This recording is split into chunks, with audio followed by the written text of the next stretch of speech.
We all share this fundamental human thing, don't we? This constant march of time. Yeah. And there's this, natural curiosity about what's coming up, what's next, Mm. and also looking back, trying to make sense of it all. Right, where you've been, what it meant. Exactly. It's this sort of universal dance with our own timeline. And that's really what we're diving into today. It really is that inherent desire, isn't it, to understand our own story within the bigger picture of life. Yeah, where have we come from? Where are we actually going? And maybe what we can learn from people who've, walked similar paths before us. That's it. And this brings us perfectly to the really fascinating work of Joshua Prager. Okay. He did this talk, Wisdom from Great Writers on Every Year of Life. Ah, I think I heard about that. Yeah, he explores this really compelling idea that, over centuries, literature has somehow captured the essence of each stage's life. He asked this simple but actually quite profound question.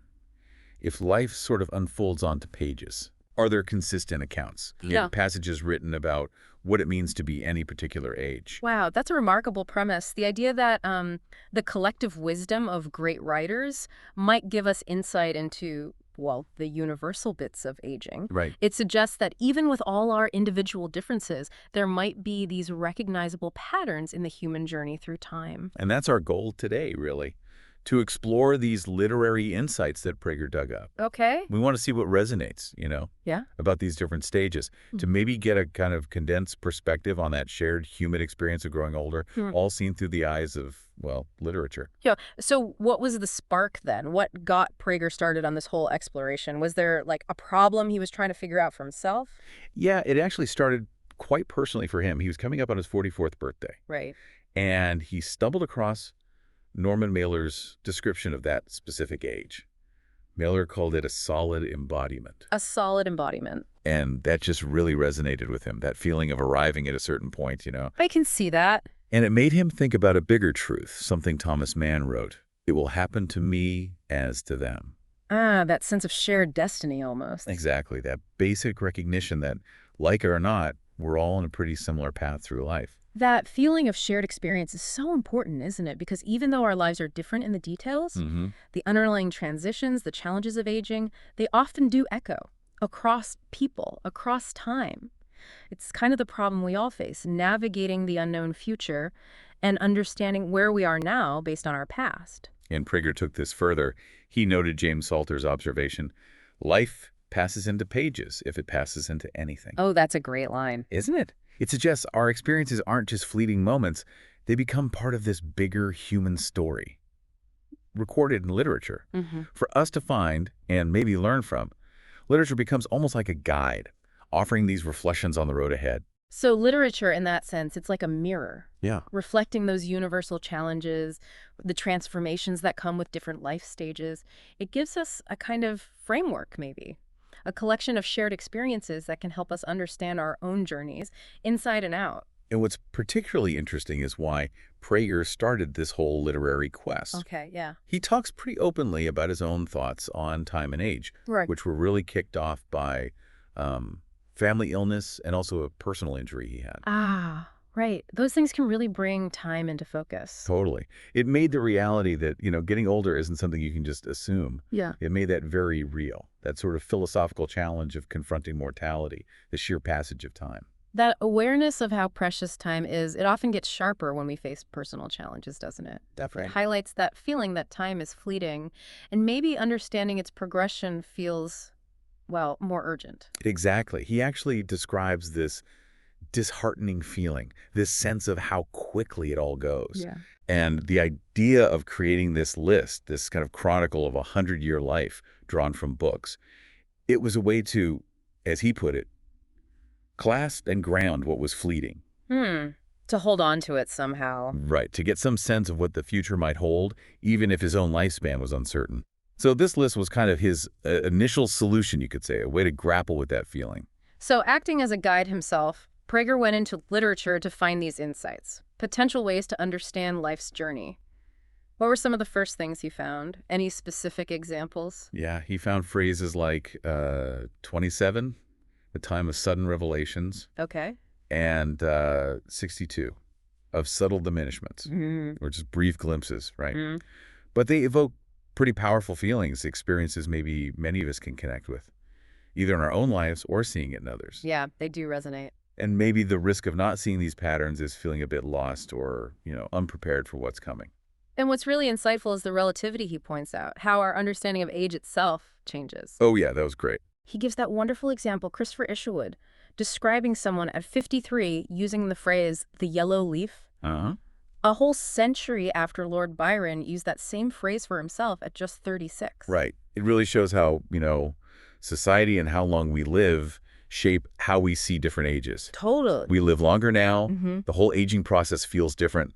What was considered old way back then is very different today. Precisely. But even if the specific markers of age shift, those underlying transformations, the sudden shifts, the gradual declines, those patterns still seem to show up in literature. Life throws curveballs, sure, but you still find echoes of your experience on the page. Yeah. And the benefit of recognizing those patterns is maybe feeling more prepared, more connected to the whole human experience. And these weren't just like abstract ideas for him. Prager found his own life reflected in what he was reading. Oh, really? Like what? He remembers finding something about being 20, that one is less and less sure of who one is. Oh, wow, yeah.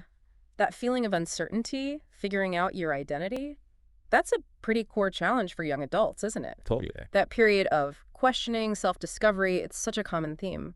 And literature acts as that guide again, showing that, hey, this uncertainty, it's shared, it's a normal part of the journey.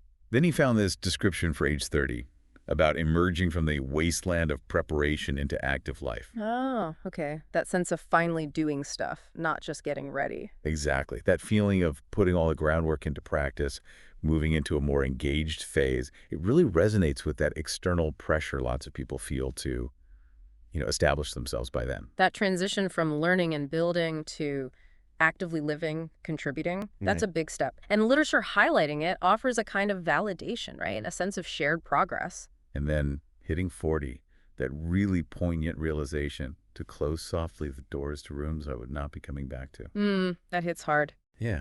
It speaks to that philosophical challenge of accepting limits, maybe. Focusing on the present and future, acknowledging paths you didn't take. It's about recognizing choices made, paths not taken, and then moving forward with intention. Literature gives a framework for that acceptance, showing it as a natural part of growing up, I guess. And Prager's simple conclusion to all this, of course, there we all are. Yeah. It's that unifying thread, this shared human experience that literature just captures so incredibly well. Which leads perfectly into Milton Glaser's perspective, doesn't it? Oh yeah, tell us about that. Well, he noted that literature, like art and color, it helps us remember what we've experienced. Oh, okay. It's a way of anchoring our past, making sense of our present.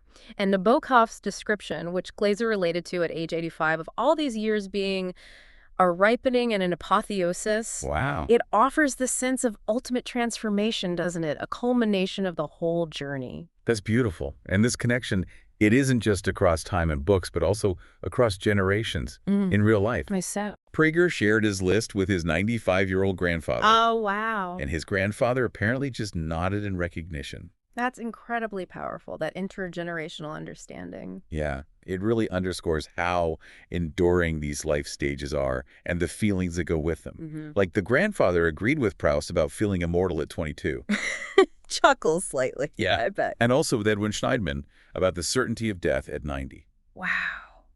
Those are profound universal feelings at opposite ends of life, aren't they? Absolutely. And Bolaño's quote about approaching death being the same as never dying, that just adds another layer to thinking about that final transformation. It really emphasizes that sense of a shared human condition. It goes beyond individual lives or specific time periods. So where does this whole exploration leave us then?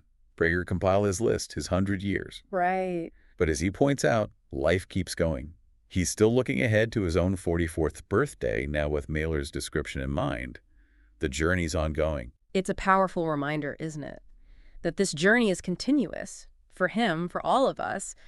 Literature gives us this amazing framework for seeing the patterns, the common threads. Yeah. But it's the individual experience that ultimately gives it meaning. Yeah. That drives our own personal transformation. Precisely.